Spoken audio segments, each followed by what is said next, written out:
This is the Business Stuff Podcast. This is where I will share the lessons I've learned from advising thousands of businesses over almost 30 years. Each episode will give you practical insight to allow you to learn from other people's mistakes. I'll be pulling in experts from our team and the world of business, and together we'll make sure your business is giving you what you want. My name is Martin, and this is the Business Stuff Podcast. Hi, it's Marty from the Accelerator team, and I'm here with Bernard Savage from 10.5. Hello, Martin. Bernard, what do you do? Why are you here? What I do? It's a question my wife asks me regularly. I am founder, owner of a strategic business development consultancy called Size 10.5 Boots, or 10.5. Yeah. And we work just within the profession. So all of our clients, they're law firms, they're barristers' chambers, they're accountants, business advisors. And we do a lot of work with intellectual property as well, so patent, trademark attorneys, right, and a smattering of architects to throw in for good measure. So, but for clarity, what you're not doing then is you're not designing buildings, you're not looking at patents, you're advising. I just shuffle papers, Martin. So you help those businesses perform better, grow, etc. Yeah. So it can be at an individual level, working with a fee earner, or it could be at a firm-wide level, looking at strategy or delivering group training. So individuals in terms of building organisational capability, and at a firm-wide level building the business. Okay. How did you get into this? What's your history? By accident. Most people find their calling by accident. And it all started in the northeast. Don't be taken in with the London accent. It started in the northeast. It started in Newcastle. Started my career, very different environment, different world. I worked for Procter & Gamble, who make the world's finest washing powders, as we all know.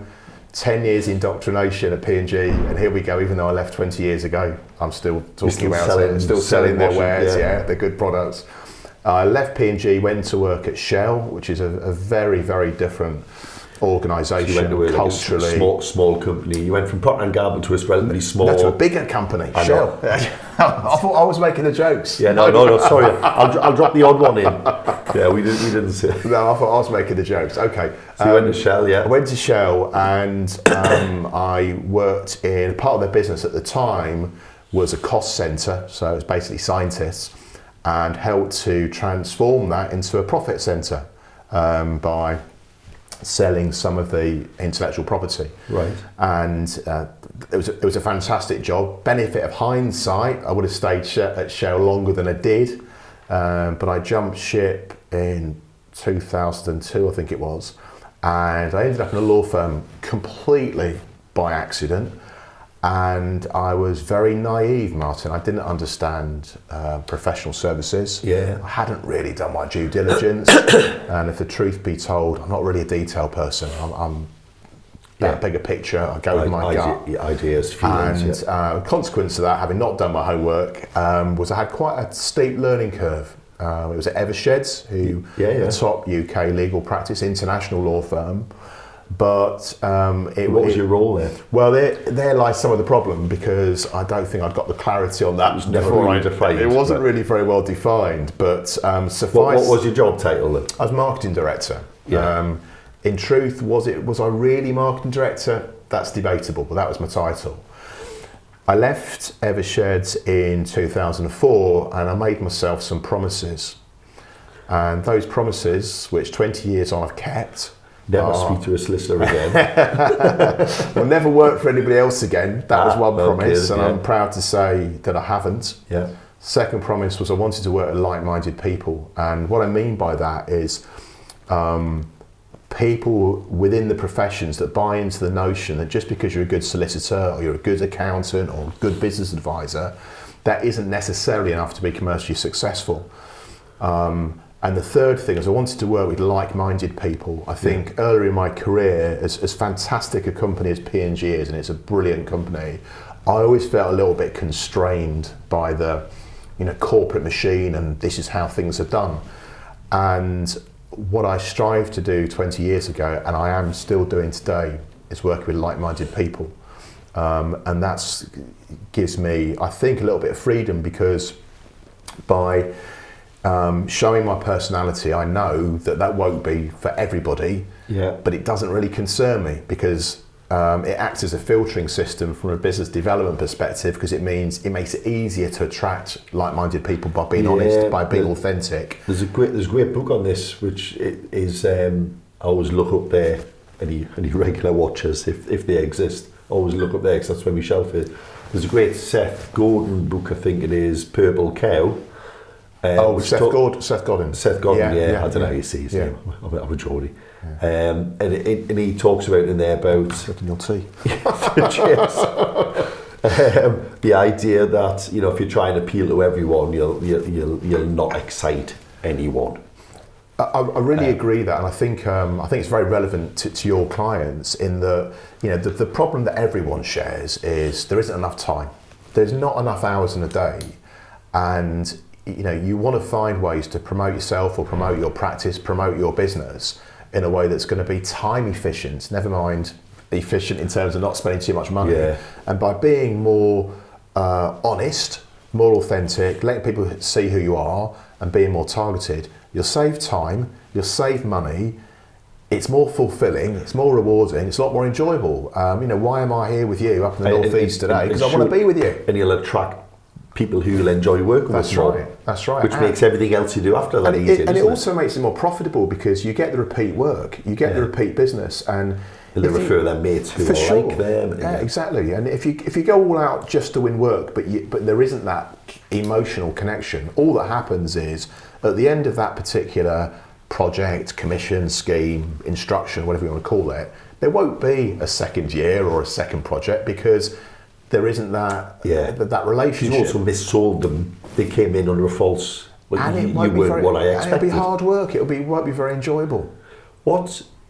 This will hopefully give us plenty to chat about then. So let's just say I'm sitting. So I've been in Robson Laidler for 30 years ish, and I think I can't remember exactly at what point that happened for me where I thought, I'm not trying to appeal to everyone.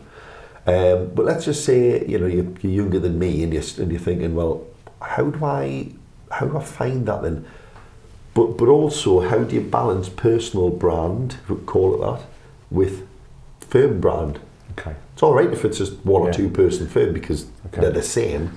But we've got 100 odd people here. Let's say you're sitting in the room next door and you watch this over and you go, Bernard said I need to be myself. Right, let's break that down into bite-sized chunks. I think it's about 17 questions. Oh, there's loads there, that'll keep us going for a while. Let's break that down to bite-sized chunks. Let's deal with this. Let's deal first with this issue of an individual versus the firm.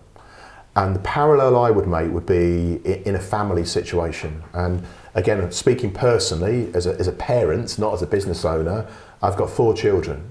Now, those children range in age from the eldest is 28, the youngest is 21 yesterday. They're 4 individuals. They couldn't be more different. One is in security business and works the doors. Yeah. He's a big brute. One works in the city as a real estate solicitor at a fancy down London law firm. Yeah. And the other 2 somewhere like between there. They look different. One of them's tattooed head to foot. Yeah. The others, to the best of my knowledge, today. well, to the best of my knowledge, I don't think of any tattoos at all. Yeah. There are lots of differences, but, and this is the key point, despite all the differences on the outside in terms of how they dress, how they appear, what they do, at the core there are some values they share. They're all part of the family. They're part of the family. I love it. As soon as you said that, I think I know where he's going. And I think this is what needs to happen in organisations. I think people should be empowered to be themselves, but there needs to be some big rules and non-negotiables that are about the DNA of that firm. Yeah. That, to me, that's the point. It's about, perhaps, I don't know, five things that are core principles that underpin everything that an organisation does. They're not up for negotiation. Yeah. And then beyond that, people do what they do. Have at it. Yeah. That's that part of the question. So it's quite interesting that you say that then, because if we presume professionals, I still find a lot of professionals are stuck in what I would. So I probably learned this 20 years ago. where if you sat in a room full of professionals, you were going to pull together a marketing plan with them, as an example, and you said, tell me what you think your clients are looking for when they come here. A lot of professionals will still go for, we're honest, we're qualified, we're insured, we're nice. And I think a lot of professionals think that's enough, and I'm good at my job. It's like, no, but what makes you stand out? They're things that you'd expect everywhere, aren't they? So let's just assume when we're talking about the brand here, we would expect everyone to be professional, behave, not, there's certain things. How do you then stand out apart from that, though? Do you know what I mean? Again, we need to break that into bite size, because there's several things there, and I haven't answered all of the previous points, which I'm sure we'll come back to.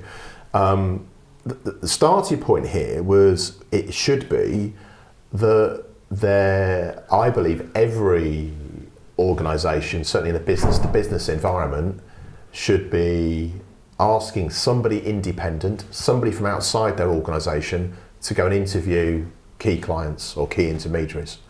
I don't have the exact figures, but anecdotally, I don't believe more than probably at best 40% of organisations within the business-to-business environment actually invest in independent client research. That's the first thing I would say.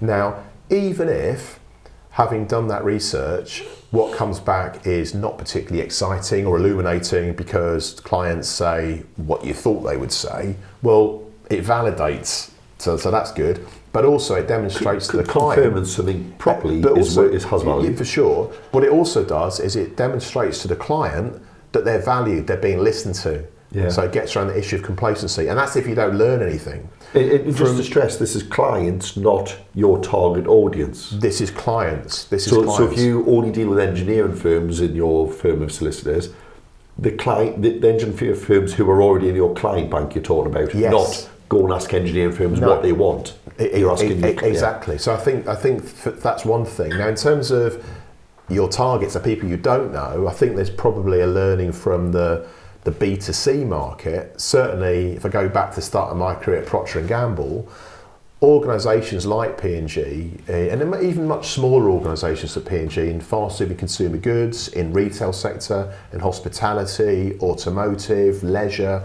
what they all do in their normal sort of modus operandi is invest in research. So let's say, we are accountants, let's say we've got clients, what do we get? So you're not the first person to say this. Danica, who was on a while ago, mentioned you should ask clients why they bought from you.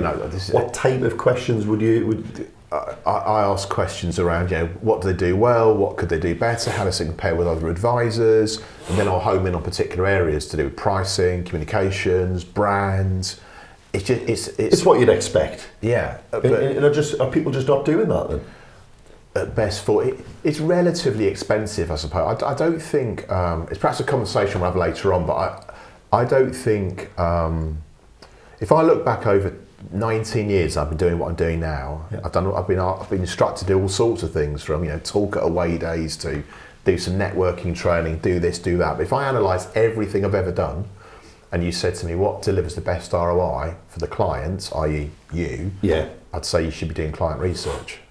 So when you're talking about clients, then you mean actual clients, not just the industry that you want, your actual clients? I'm talking about your actual clients and really investing time to listen to what your clients are doing. So, for example, it may be mystery shopping. Right. It might be, working on the shop floor and stacking shelves and listening to what's going on in the work environment. It might be, doing some field work.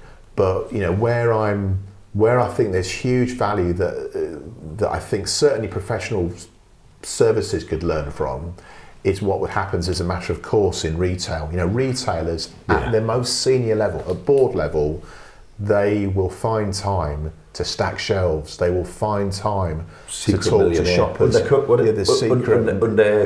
Undercover. I can't millionaire, billionaire. There's about 50 of them. It's really important stuff, because if you're sat in your ivory tower, you don't see how it really is. Yeah. And it also translates in people's marketing communications, because I was with have to be a bit careful so I don't give away the identity of this organisation, but I've been with someone recently within the professional services environment talking about marketing collateral, talking about brochures and content. And what the point I was trying to get across was that all of their marketing was basically about showing off, about saying, oh, here's something really good we've done, and here's something else really good we've done. Yeah. Now, I understand there is a need, you'd want to promote good things you've done, but my argument is you get more credibility from your clients if you demonstrate genuine insight with the market and what's going on. So I was talking about, or suggesting to them, they reframe some of their communications so it's more about what's happening in the marketplace. Yeah. And then discreetly or a little bit more subtly saying, bottom of the letterhead, exactly, by the way, we're an award winner. Exactly. Yeah, it's interesting. So actually, right, we're just rewinding, or maybe we'll touch that a little bit, because I wrote there, well, if not brag, then what? Not that it's bragging, you should be proud of your achievements, but your achievements don't, unless they're for customer service, they don't mean that you're going to service a customer well, do they? Don't get me wrong, I see huge value in creating and using case studies, client testimonials, encouraging people. If people say nice things about you, asking them to put that as a LinkedIn recommendation or a Google review or Trustpilot or all the other things that are out there. But it's using things in an appropriate way at the appropriate time.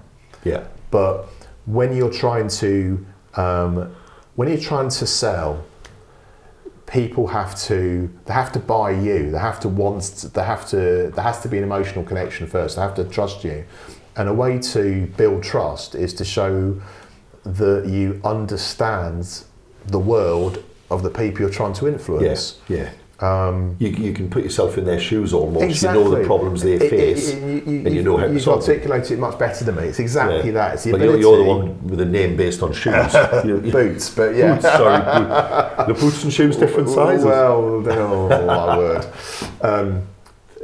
So yeah, if you can demonstrate, you can see what they're going through, they'll believe more that you can help them. Why aren't people doing that then? Because surely that's like it. Well, everyone would think that makes sense. It's kind of common sense, but I think the problem is people get stuck in their ivory tower, and people get stuck in a bubble. I say this slightly tongue in cheek, Martin, but before we came on camera, we were talking about politics. We're not going to get into the nitty gritty of that. But what I am going to say, slightly tongue in cheek, is that if I was running the country, one of the things I would make mandatory is for posh Southerners like me, as a teenager, to have to do what I did, which is I spent a year working in industry in the shipyards in Barrow-in-Furness. Yeah. Because when you work in a very different environment to the one that you're familiar with, it's a real wake-up call. You really learn a lot. And I can honestly say over the 30... I'm not very good at numbers. Are you any good at numbers, Martin? Not really. In 30 plus years since I worked in the shipyards in Barrow... In a few decades. It's arguably, it's the biggest learning experience I've had in my career. Yeah. Because it was... Was that just because it exposed you to so many different things? It exposed me to an awful lot. I actually want to tell a quick anecdote from my time in the shipyards, which is something quite different, but it kind of touches on different conversation threads.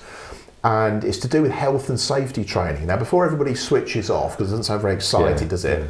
Bear with me. Let's be clear, we're not giving health and safety training here. We're not giving training. Do not adjust your set. But please bear with me. One of the things that I do as my day job is I help people craft presentations. Written presentations, verbal presentations, any type of presentation to any audience, any circumstances. And one of the key messages that, arguably the biggest message I try and get across and demonstrate, is the need to form an emotional connection with your audience. Because human beings, I don't care how old they are, what ethnic group they belong to, what profession they're in, whether they're men, women, old, young, human beings' ability to assimilate information presented in a traditional format is really poor. Men's actually worse than women, but it's not good. So you've got to be a little bit canny in how you present stuff. And if I reflect on my career in terms of light bulb moments, one of them goes all the way back to 1988 in the shipyards at Barrow when I attended health and safety training. 36, right, I'll make a note of that.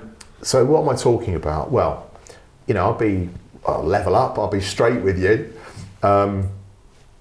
I might have been a tad arrogant when I was 20, whatever I was. Born in 68, I would have been 20 then, 88. Yeah, 20 years old.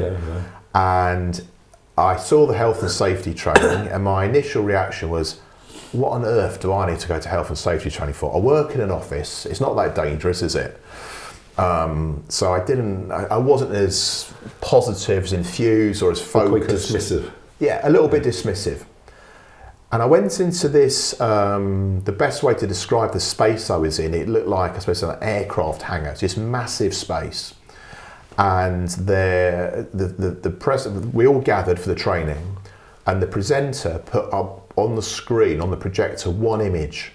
And it was an image of an industrial lathe, and next to the lathe there was what looked like a postman's sack. So looking at this picture thinking, what's this got to do with the health and safety training? They grabbed our attention. This is a PG podcast, by the way, so okay. Was that the remains of someone? Hang on a minute, don't spoil my story. Don't spoil my story. Sorry, I'll let you. So we're looking at this, and the presenter says, this image is taken from exactly where you're standing on the 12th of October 1983, so 5 years prior to when we were there. The sack you can see over here was to collect the remains of body parts after an accident. And we're like, we were gripped. Well, that's it. We were in. They'd made the emotional connection. We were going to listen to the health and safety training. Now, okay, that may sound a tad dramatic. What you might have wanted is the gory detail. You had to listen to see whether they wanted. Yeah. So but either way, you listen. The principle holds true, and you know, I'm often in situations. Perhaps I'm working with a patent attorney who will say, "Well, I hear what you say, but you don't. It won't work for me because we deal with very dry technical information. It doesn't translate." Not true. You can make any subject under the sun interesting, engaging. You can bring it to life. You can use props. I think it's some interesting examples of things like horrible histories, or the way that the BBC science lectures, the way that the BBC try to get children into science. Horrible histories is amazing. Horrible histories is brilliant. It's so clever.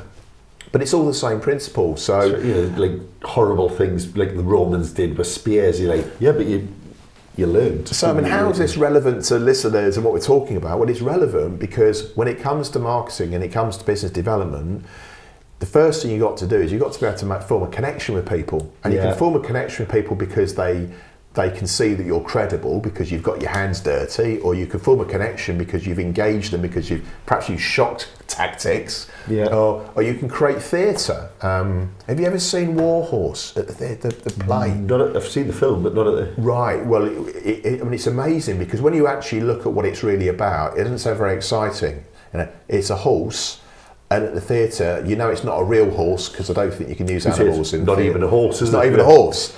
Yet the power of props and the quality of the production, people are crying. Not me, Martin, but other people. Lots, wimps were crying. But again, joking aside, lots of people in the theatre are crying because it feels real. Even though you know because the connection was there. The connection was there, and I think if you can form a connection with people in business, whether it's on a personal level or at a more sort of corporate level, through the way that you engage them, the way you communicate, then you're onto something. And it's interesting because, you know, you mentioned painting people there, you know, I suppose if they get their work wrong, someone isn't making money on the thing they've invented. If they get it right, it changes people's lives, or the invention succeeds and it's out there. And so you haven't got to focus on the fear that get your tie caught on that lathe and you're dead. It can be, get this right, this could be you. You're like, I want to give an example from today, and I think you'll like this one actually. And genuinely, listener, this is not something we've talked about off air. This is new. I haven't, to the best of my knowledge, been to Robson Laidler's offices before. This, I think, is my first visit. I would agree. The first impressions have been extremely positive. But one of the reasons they've been extremely positive was what happened before we actually met this afternoon. Right. Because when I arrived, I was greeted by, I don't know the lady's name. Probably Yvonne. Yvonne on reception. And what she did brilliantly, in my opinion, was to be able to engage with me in a way that came across as very human. Because what you don't want, and which often happens in organisations, is the person at front of house has been on a training course and they've been told in the training course to say this. You must ask about the weather, or you must ask about what time their train arrives or departs or something. Yeah. And it can come across as very insincere, anodyne, wooden, scripted. Yeah. And what Yvonne did brilliantly was the ability to actually engage with me as a human being. We had a bit of a conversation, and then the conversation extended into different places. She used to live in Ealing, she's been to New Zealand, she's lived in Manchester and whatever. And it felt very natural and very comfortable, but it served the purpose of creating a very positive impression of the firm, and also making me feel comfortable, because this will shock you, underneath my brash exterior, I'm a human being like everyone else, which means I have insecurities. You did cry at Wardle, didn't you? I like to feel valued, and to me that's really important. And unfortunately, often my job is basically I get paid to be nosy. You asked what I did before. I get paid to be nosy. I spend a lot of time, more time than most, in other people's businesses. So I spend a lot of time in office receptions, manufacturing plants, all sorts of places. And it amazes me how what you could say is common sense, i.e. be nice to visitors, treat them with a bit of respect, make them feel special, it's not normally the case. Yeah. It's not normally the case at all. And yet, that's quite interesting, because I've been to a lot of places where you get a nice cup of tea and the offices are lovely, but if you pardon the expression, the person on the desk looks, they've got a face like a smacked horse, and you can just feel it. And I'm not saying they have to pretend they're in a good mood, but you can still be nice to them. It's quite a challenge, isn't it? I want to give another story. This happened on Friday last week, so this is all very current. I was meeting a business contact it was in Leamington Spa, and the arrangement was we were meeting in an Italian restaurant. I hate being late, Martin. It's like I'm paranoid about being late. I will purposely always make arrangements to leave earlier because I anticipate the train to be cancelled, the train to be late, there'll be traffic, whatever. I always plan my time so I'm not late. I do not like being late. Anyway, I got to Leamington Spa on time, but I was driving. Normally in business I use the train because it's just a better use of time, but for reasons I won't bore you with, I happen to have the car on this occasion. Then I've got to park the car. There aren't many spaces. I find a parking space, which the good news is it's right outside the restaurant. The bad news is it's on one of those bloody apps, and they do my head in. Oh yeah. Not because I'm technically incompetent, although that might be a part of it, but when you travel a lot, every town or city has a different app. Yeah. So I tried to access this app. To cut a long story short, I was unable to use the app. The time's now ticking away. I haven't got a ticket on my car. What do I do? So I thought, right, I'll go to the restaurant and explain the situation and see if they can do some magic. So I arrived. Or if nothing else, give you some change for the machine. You're very good at ruining my stories. Oh, I'm sorry, man.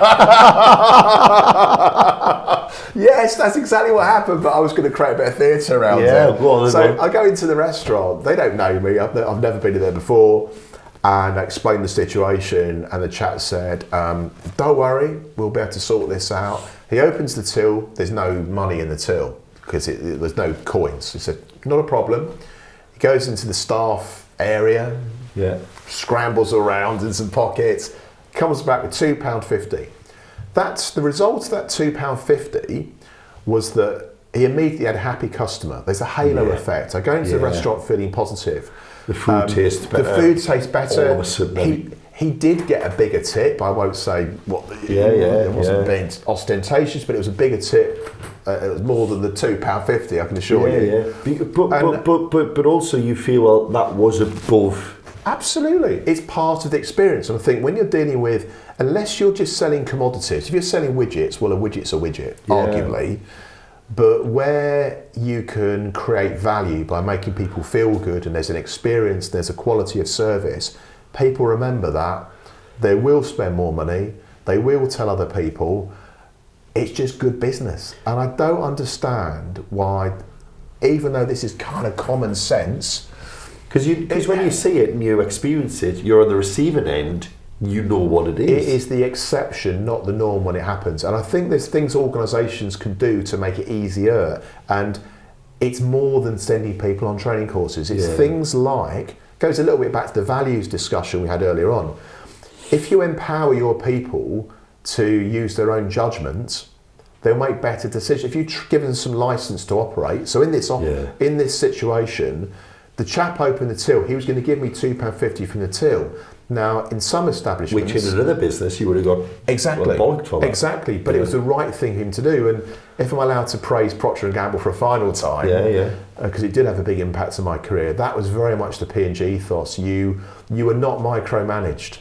You were given freedom to operate from day one. Now, it was within certain boundaries, but you didn't have to ask permission to spend small amounts of money, because it's demeaning to some degree, and it's also not efficient because you're wasting somebody else's time. It's really interesting because you've touched on two things which past guests have talked about. John Paul talks about the difference between customer service and client or customer experience. So customer service is ask them what they want, give them the food they ask for, take the plate away. Experience is, wow, they looked after me. They did more than the standard rote things. And if we just connect, again, different conversation threads, if you just think about what is a brand, well, a brand is completely intangible. A brand is what people talk about, what they talk about when you're not in a room. It's how people feel. A brand is about feelings, which is based upon experiences. It's perception. Someone's perception is their reality. That's it. You can't say to somebody, I don't know what your problem is. But that's not who we are. It's like, well, people feel as they feel. That's it. You have to accept people's feelings. But where I'm coming from is I think you can get much better outcomes from marketing and business development if you invest more time to really get to know people, get to know your clients, and accept that some clients there might be a better fit for you than others. I mean, I know I can share some of the specifics with you. There's some others I'll share off air. Because I've been doing what I've been doing 19 years now, I've got enough data to be able to draw some conclusions. And it's interesting, if I look at the 19 years worth of data, which for me means working with law firms and accountancy firms, there are certain groups in society that are overrepresented. And I'll just share one of those groups with you. And it's the fact I've had more commercial success working with northerners than I have southerners. Now, just so we're clear, in case there's any southerners are listening, well, one, I am a southerner myself. I was born in London. I lived in London since 18. And I do have clients in London and I enjoy working with those clients. But why is it that I've had more joy with northerners? I don't really believe in it's just a coincidence, or it's luck, or it's just one of those things. I don't really buy into that. Because it would be easier for you to work locally, wouldn't it? I think there's something in it, and it's something I've given quite a lot of consideration to. And the conclusions I've come to is that it's to do with typically there is a different style of communication. In my experience, working in the north of England and having lived in the north of England, people tend to be more direct. They tend to be, dare I say, even more honest in the way they present themselves. Because if you don't like me, I think I'd know quite quickly. Whereas if you work 300 miles south, perhaps, because the style of culture is a little bit different, that might not be as apparent. And my personal style is, I'm sure you've more than worked out already, is quite direct. Maybe you've got like an inner Geordie that we can just, we can pick up on it. who knows? Perhaps in a former life. Who knows? But I did ask Yvonne not to give you the good silver when you came in. I detected takes one to spot one and all that. Yeah. So that's really it. I mean, to be fair though, it could also be that whatever that is, because we talked about the purple cow about not trying to appeal to everyone. Yes, it might just be that your characteristic traits are more like the northern trait, so you will appeal more to the people who are more kindred. Yeah, no, I think there's something in that. I mean, just taking the purple cow thing in a slightly different direction, again, hopefully it's some benefit to listeners. Yeah. One of the things I'd really encourage people to look closely at, if they're not already, is this concept of niching, niches.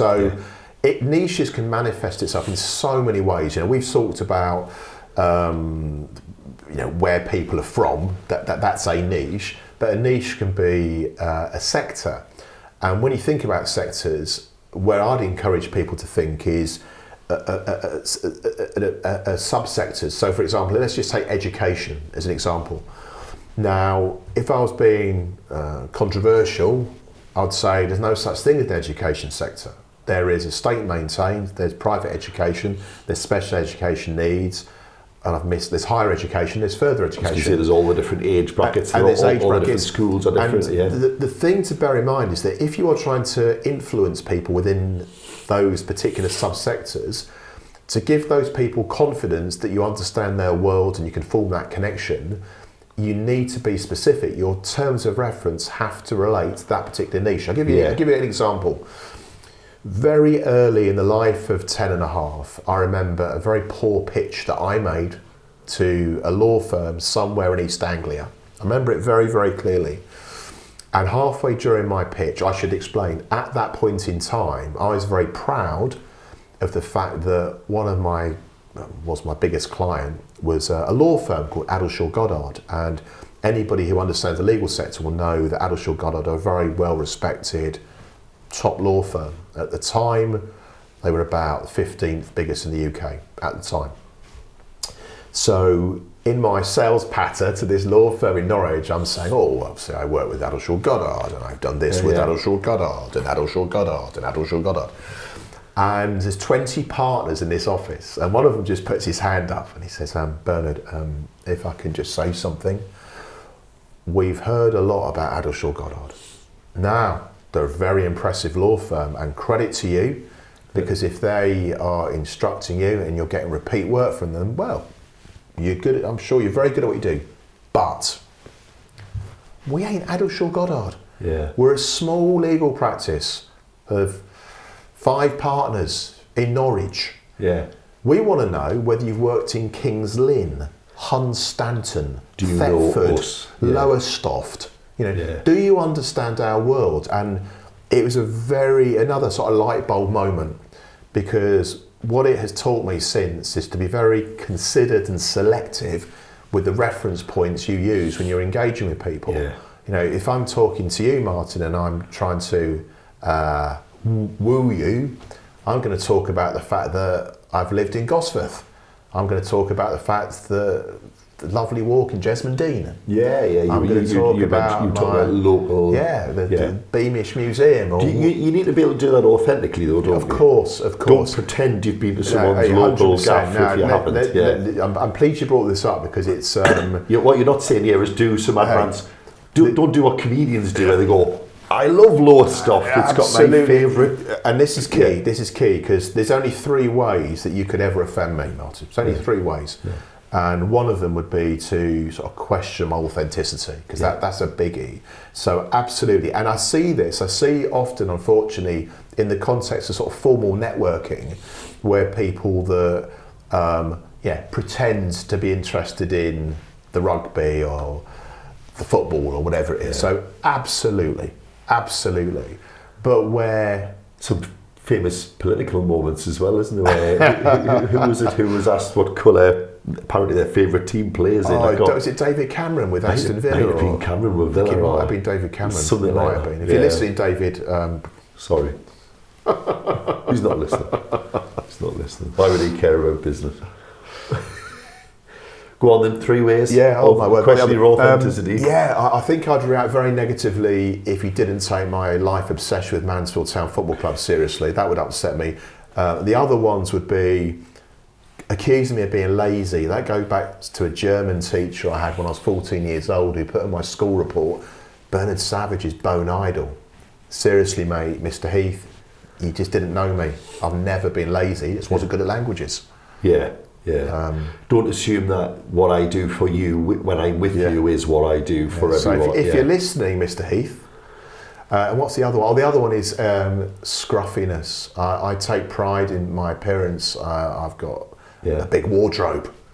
So I think if someone questioned my sartorial elegance, I did notice the socks and shoes on the way in. It was snowy on the way, so if the shoes are slightly scuffed, it was because it was icy underfoot. Yeah.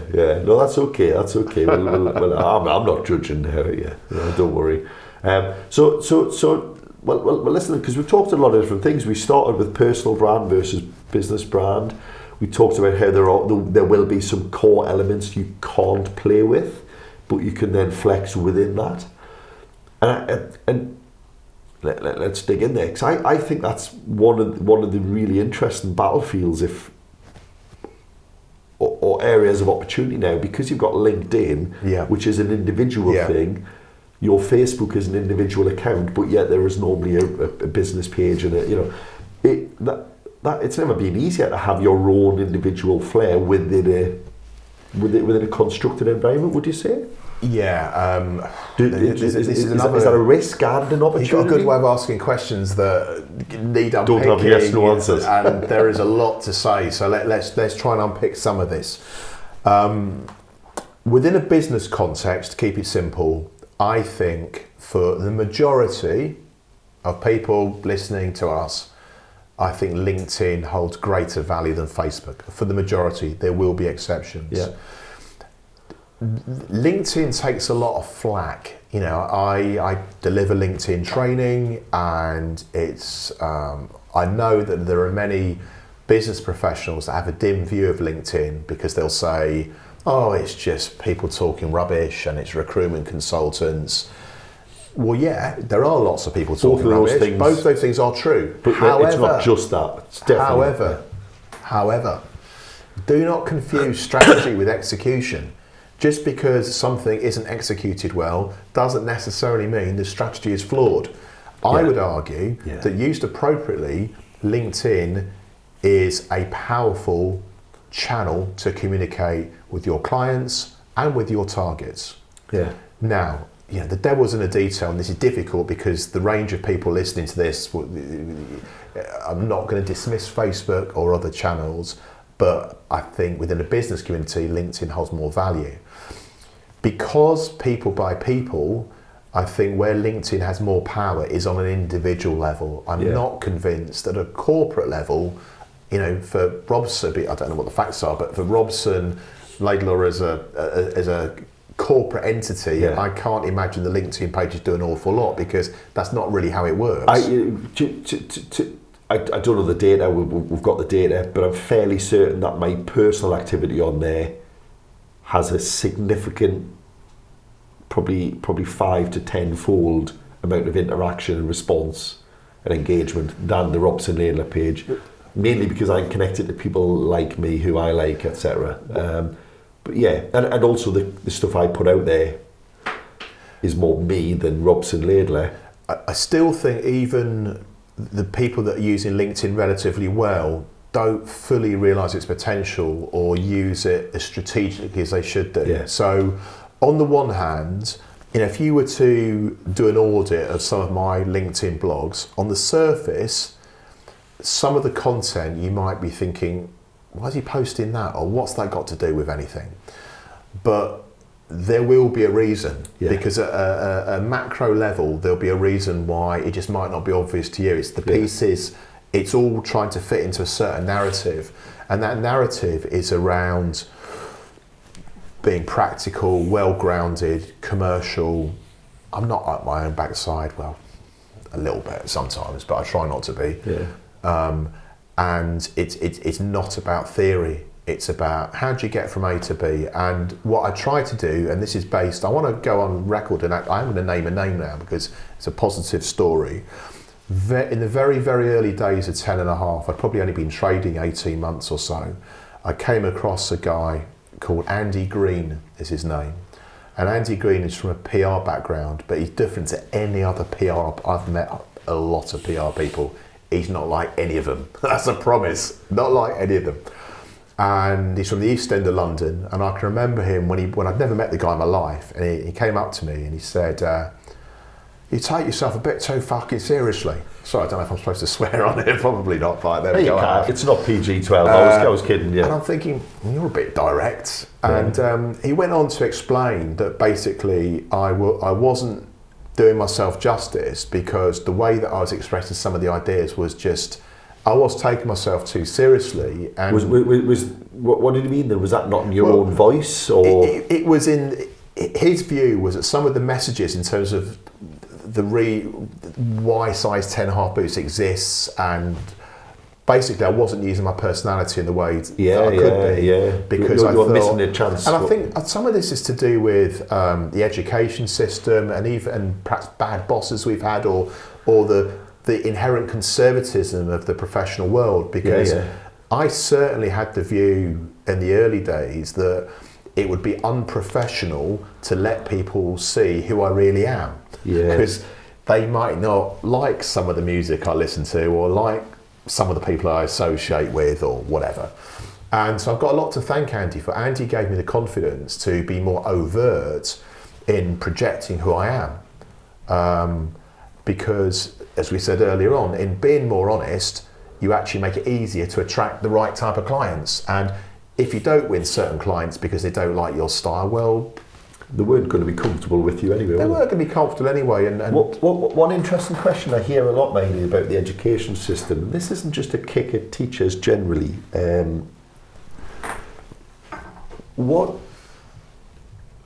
people out there probably aren't kids at school listening, but a lot of people will have kids, and they probably wish they could find a way to break through to their kids and say, you really need to be doing a bit of this, or because we know that's not taught.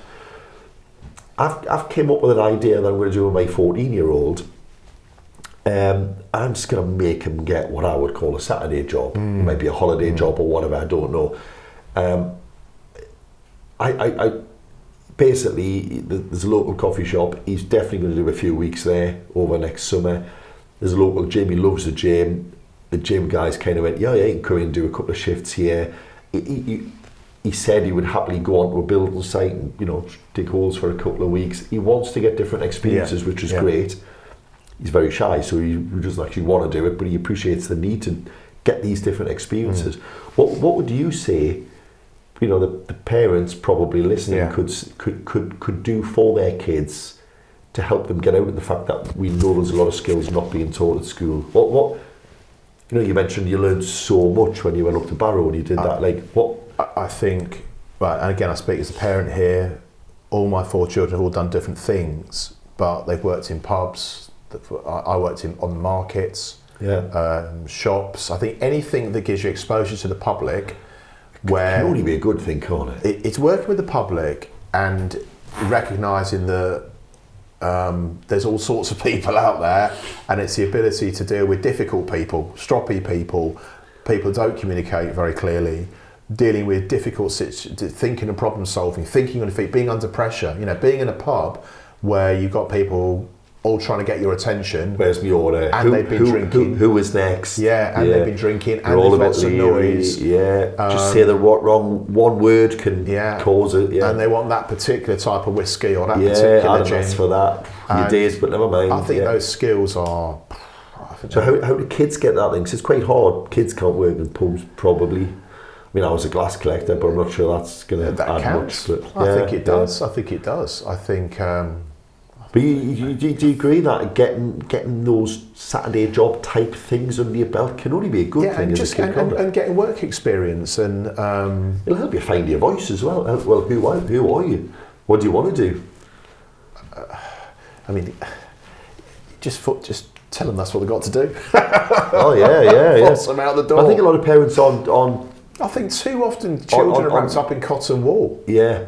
I think, the way that you learn through making mistakes, you learn from falling over. Some of the biggest mistakes I've made, I don't want to get too specific, I had an experience just before Christmas where it was something didn't go to plan. And I was quite affected by it. It was a setback. I'm not going to pretend otherwise. I was disappointed with myself. I was quite affected by something that happened.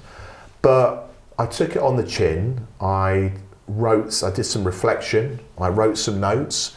What did I learn from that experience? And I honestly believe it's going to help me this year.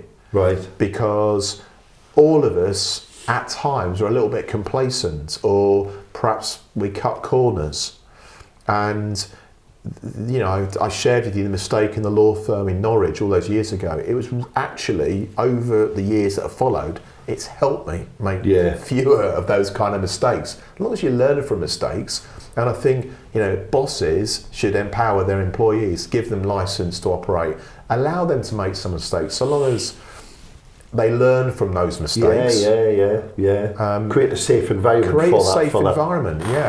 And ultimately, you can read all the books in the world. You can read really good books. You can go on really good training courses. You can have great mentors. You can have great bosses, and all that stuff is massively helpful.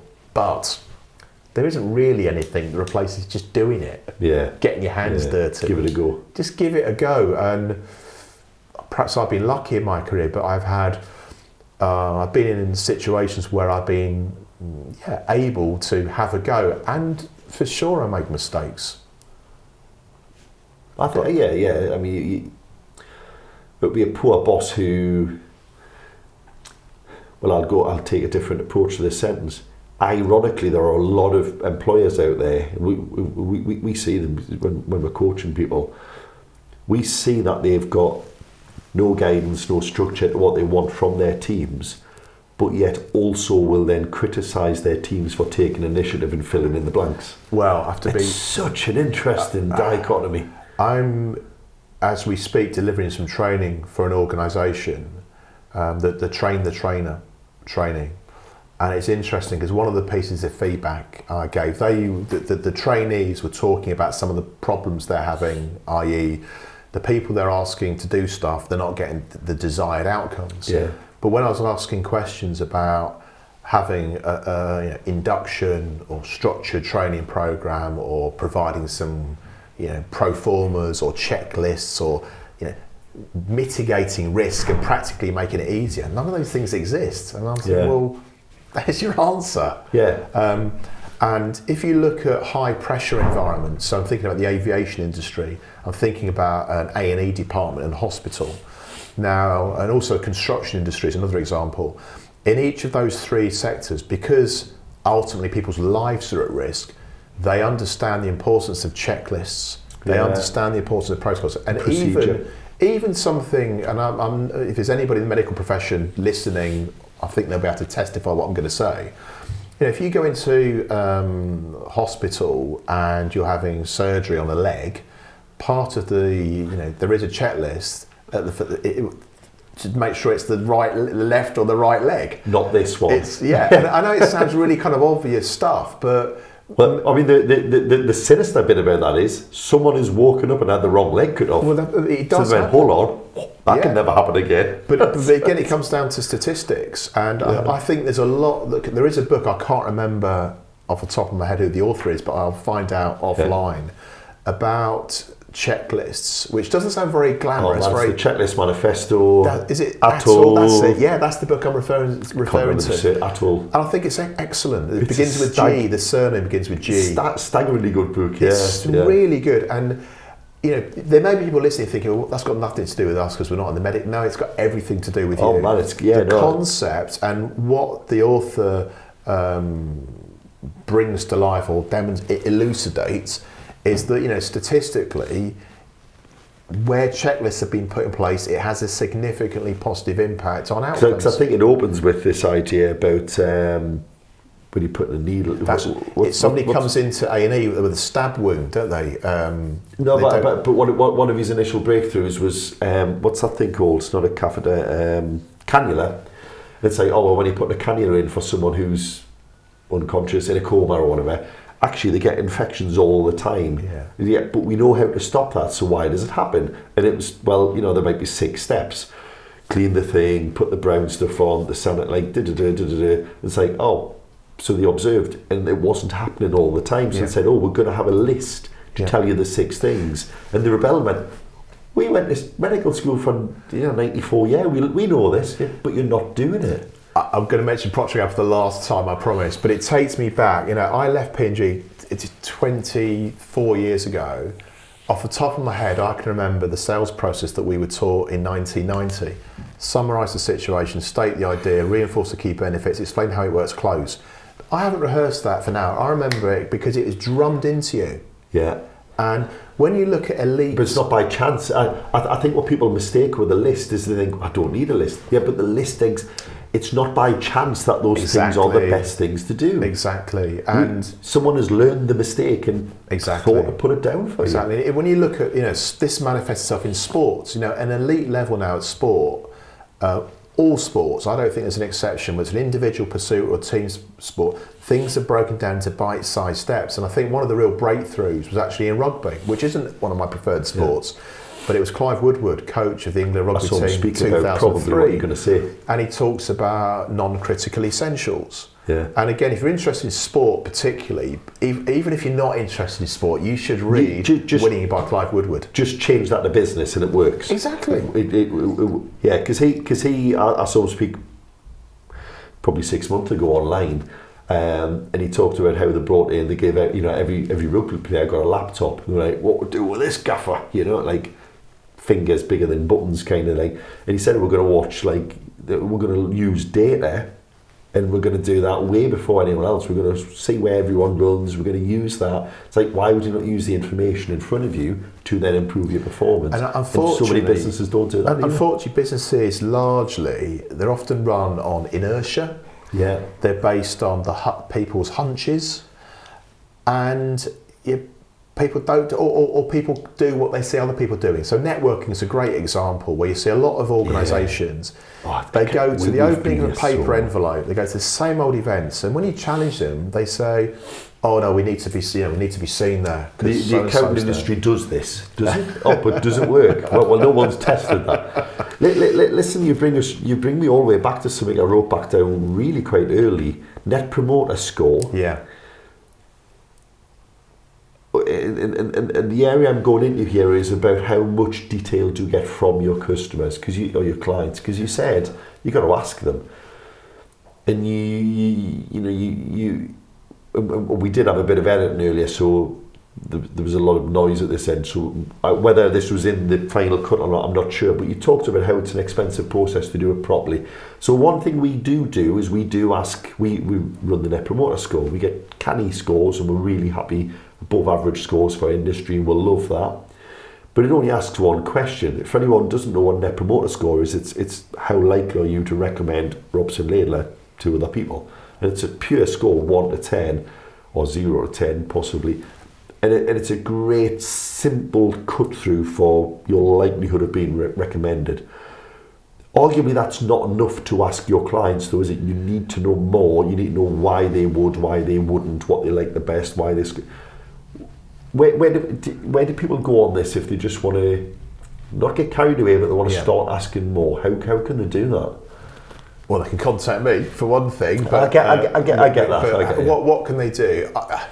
Because some of our listeners might be 100-person firm who've got a decent budget. It's really nail it. There might be a sole worker here going, well, I'm struggling to pay my rent, but I need to know this. Yeah. So one of the sort of tensions here is within the market research industry, because you get qualitative research and you get quantitative research. So quantitative is the numbers, qualitative is the sort of statements and the feelings. Yeah. And I think to some degree, the qualitative, i.e. the feelings, the fluffy stuff, is regarded as a bit of the poor cousin.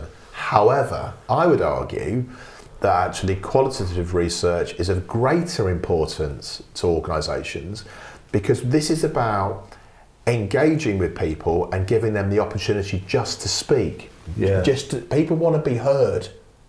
People want to be heard. There's some interesting data from the US to do with, again, it's better medicine, to do with where things go wrong in medicine. There is some research that suggests that those patients who feel that they've been listened to, even when things go wrong, actually they don't prosecute.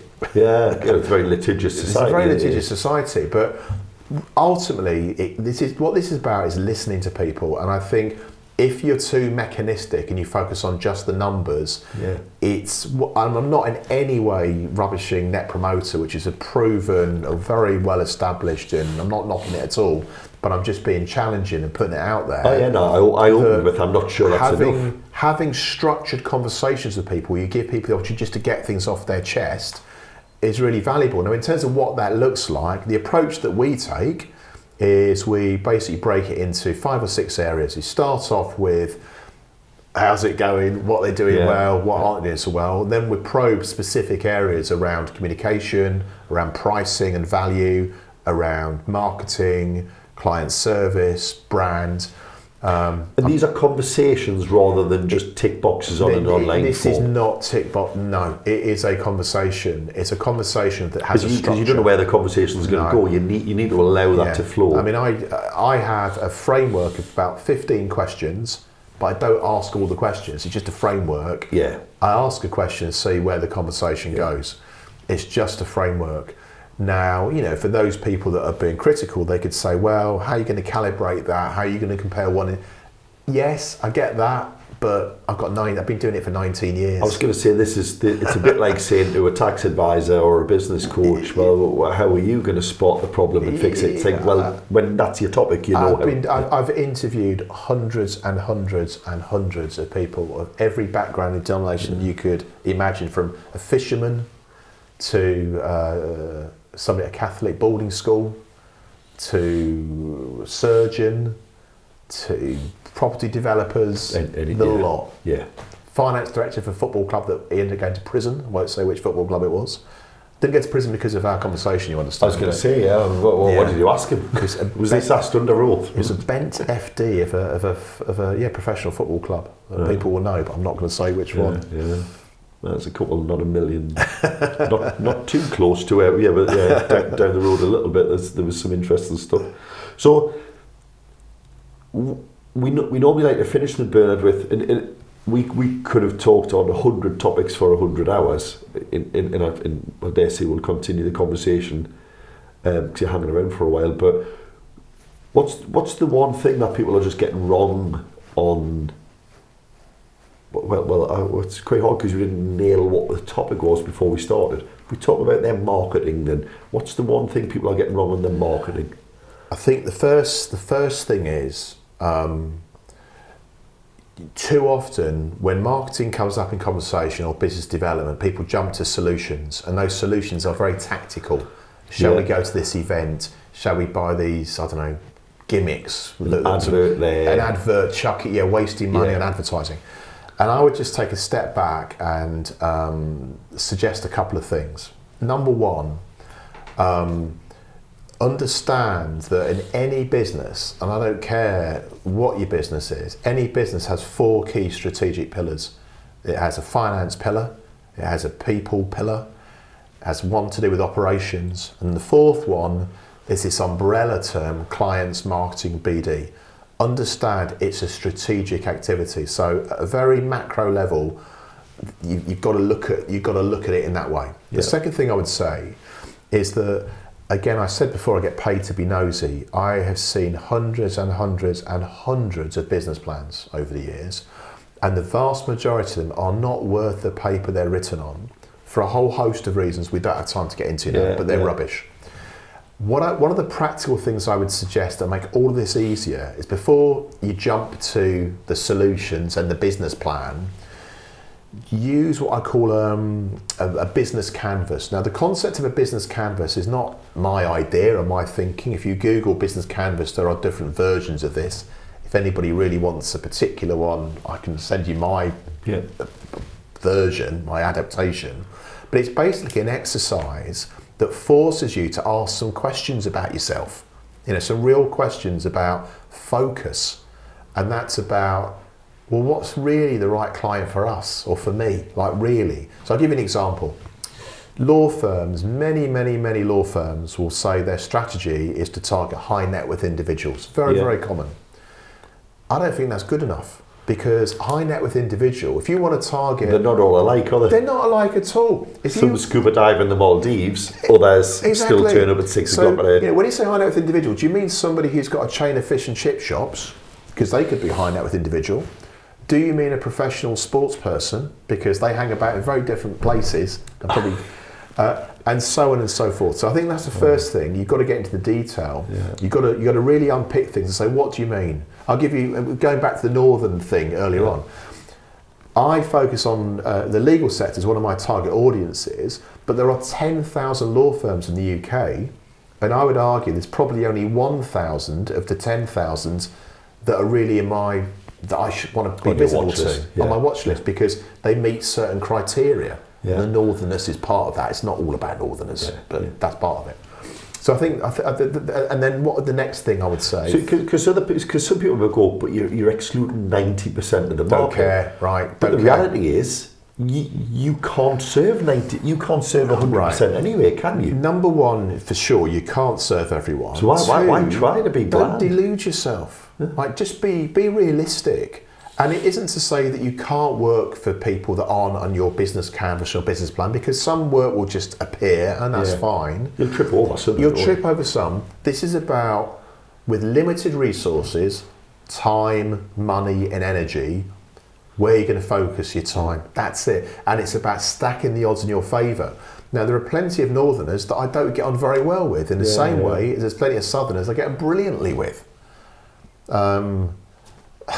So it's about focusing your time and energy. What else would I say? Relationships. Whilst it isn't controversial to say that relationships are important, that's kind of stating the obvious. Again, when you get into the nitty-gritty and the detail, whilst people say they understand that, I do not see the evidence of people investing in relationships. Yeah. One example, I know we haven't got time to go on, I could talk about this for hours, the relationship, but just one example. Let's look at law firms and accountancy firms. Typically, when law firms and accountancy firms talk about relationships, one of the practical things they do is they look at how many referrals are coming in from different referrers. Now let's just have a look at this a bit more closely. Imagine if either of us went home tonight to speak to our respective partners and said, right, we need to have a chat. Oh, what's that? Oh, well, I've got a spreadsheet here and it's about emptying the dishwasher, and I've done an independent T-test and it shows quite categorically that statistically I've emptied the dishwasher more times than you have in the month of January. Yeah, you need to up it. You need to up it or I'm out of it. Yeah, but go, hang on a minute. So the analogy here is the horse trading of introductions. Exactly, it's like, I think people need to... You sent me 8 jobs. People add I've sent you 24. People add value in different ways. Yeah. And I go back to that guy Andy Green I mentioned much earlier on. I think I'm right in saying in the 18 years I've known Andy, I don't think I've had any referrals. He's added immense value in my business, and I regard him as a friend. Yeah. Well, frankly, that's worth more. Yeah. Rich people say that. I'm teasing, of course. Listen, Bernard, that's been fantastic. We will link. You can find Bernard following the links. We'll be tagging him on LinkedIn, which, of course, feel free to reach out and see what he's doing on LinkedIn to see why he thinks it's so useful.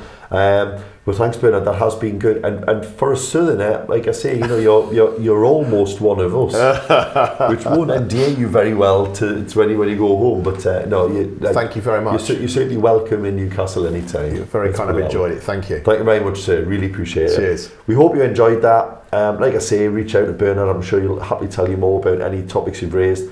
Ask any questions in the comments and let us know what you thought. Thank you.